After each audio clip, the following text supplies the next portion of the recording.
The late afternoon sun burns low over the open plains of Kruger National Park as I patrol a remote boundary road in my field vehicle. Dry wind moves across the yellow grass, carrying dust and the distant sounds of wildlife. I am checking perimeter fencing for damage after a recent storm. A sudden burst of frantic movement near the fence line catches my attention. A baby Impala fawn struggles violently against a barbed wire fence, its thin body tangled between sharp twisted strands. The metal barbs are embedded into the soft skin of the baby Impala fawn's hindquarters and flank. Blood marks the dry ground beneath the trapped body. Before I can fully process the scene, a pack of African wild dogs emerges from the tall grass. The African wild dogs circle the trapped baby Impala fawn with focused, coordinated precision. The baby Impala fawn tries to leap forward, but the barbed wire fence pulls tighter around its small body. One African wild dog lunges and bites at the exposed rear leg. The baby Impala fawn jerks in panic, but the barbs tear deeper as it struggles. More African wild dogs close in, snapping and pulling at the trapped body. The fence holds the baby Impala fawn in place, preventing escape. Dust rises around the violent movement near the metal wire. I slam my foot on the brake and stop the vehicle abruptly on the dirt track. The pack of African wild dogs continues feeding while the baby Impala fawn remains alive and fully conscious. The barbed wire fence keeps the small body suspended at an unnatural angle. I realize that if I do not intervene immediately, the baby Impala fawn will be eaten alive while still trapped. I reach for the door handle and prepare to act. I step farther away from the vehicle, knowing the pack will react the moment I close the distance. The baby Impala fawn jerks again against the barbed wire fence, and the twisted metal cuts deeper into its hindquarters. The African wild dogs tighten their circle around the trapped body. One African wild dog pulls backward on the rear leg, while another bites into the exposed flank. The baby Impala fawn remains fully conscious, breathing fast, unable to free itself from the sharp strands. The fence holds the small body suspended at an angle that prevents any forward escape. I scan quickly for a clear path through the tall grass toward the fence line. The pack notices my movement, and several African wild dogs lift their heads in my direction. Their posture changes from feeding to defensive coordination. The baby Impala fawn kicks weakly, but the barbs tear into skin each time it struggles. Blood continues to stain the dry ground beneath the fence. I realize I cannot approach slowly. If I hesitate, the pack will finish the kill within minutes. If I charge recklessly, the African wild dogs may turn on me. The wind shifts, carrying my scent directly toward the pack. Several African wild dogs reposition, placing themselves between me and the trapped baby Impala fawn. The sun sinks lower, and visibility drops quickly across the savannah. The baby Impala fawn lets out a final desperate movement, then collapses partially against the wire, still alive. I understand that this is the final window to intervene before the feeding becomes fatal. I reach back toward the vehicle for the emergency deterrent device. I advance toward the fence as the pack finally begins to scatter under the force of the deterrent. Several African wild dogs retreat a few meters, but remain watching from the tall grass. The baby Impala fawn hangs trapped in the barbed wire, its hindquarters torn and bleeding, its small body trembling. I keep the deterrent device raised in one hand while moving closer to the fence line. One African wild dog makes a brief forward motion, then stops as I step directly toward it. The rest of the pack pulls back farther into the grass,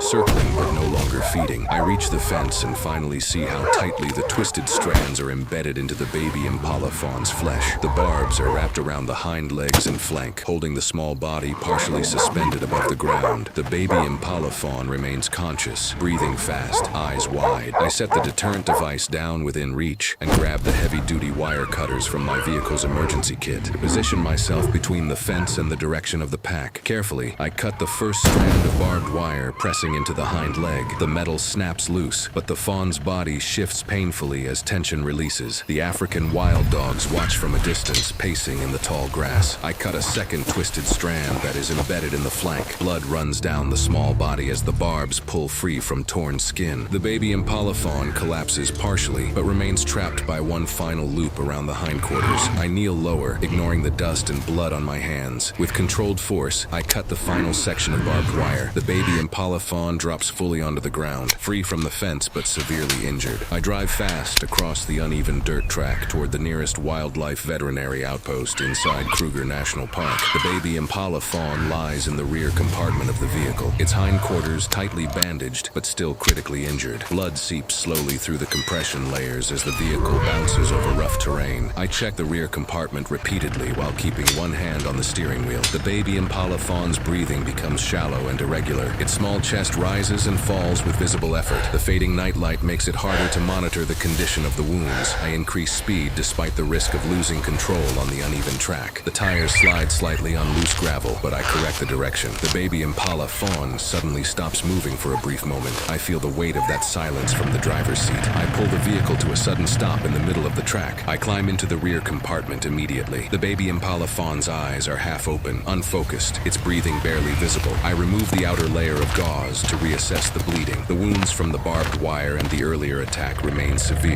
I apply direct pressure again, adjusting the compression more tightly around the hindquarters. I gently stimulate the baby Impala fawn to keep it responsive. After several long seconds, the small chest rises more visibly. A weak but present breath returns with steadier rhythm. I close the rear compartment and get back into the driver's seat. I push the vehicle forward again toward the veterinary outpost. The distant lights of the facility appear ahead through the darkness. I know that reaching those lights in time will decide everything. I stand outside the treatment room while the veterinary team works under bright surgical lights. The baby Impala fawn remains on the examination table, receiving fluids and careful wound cleaning. The deep lacerations from the barbed wire and the attack are thoroughly disinfected and sutured. The bleeding finally comes under full control. Hours pass before the veterinary door opens again. The baby Impala fawn is alive, stabilized, and resting under monitored care. Over the following days, I return to the wildlife veterinary outpost to check on recovery. The baby Impala fawn begins to stand with support despite the bandaged hindquarters. Antibiotics prevent infection from the torn flesh. The sutured wounds close gradually. Strength returns slowly to the small body. Weeks later, the bandages are removed. The scars remain visible but healed. The baby Impala fawn walks independently inside a protected rehabilitation enclosure. The eyes that once reflected panic now show alert curiosity. After veterinary clearance, I transport the recovered baby Impala fawn back to a safe region of Kruger National Park, far from the damaged boundary fence. The Savannah stretches wide and quiet under morning light. I open the transport crate and step back. The young Impala steps cautiously onto the grass. The baby Impala fawn pauses briefly, then moves forward on steady legs. Within seconds, the small body breaks into a light run across the open plain. I remain standing beside the vehicle, watching the animal disappear into the tall grass. The wind moves across the savannah as the space returns to silence. I know that this time, survival wins.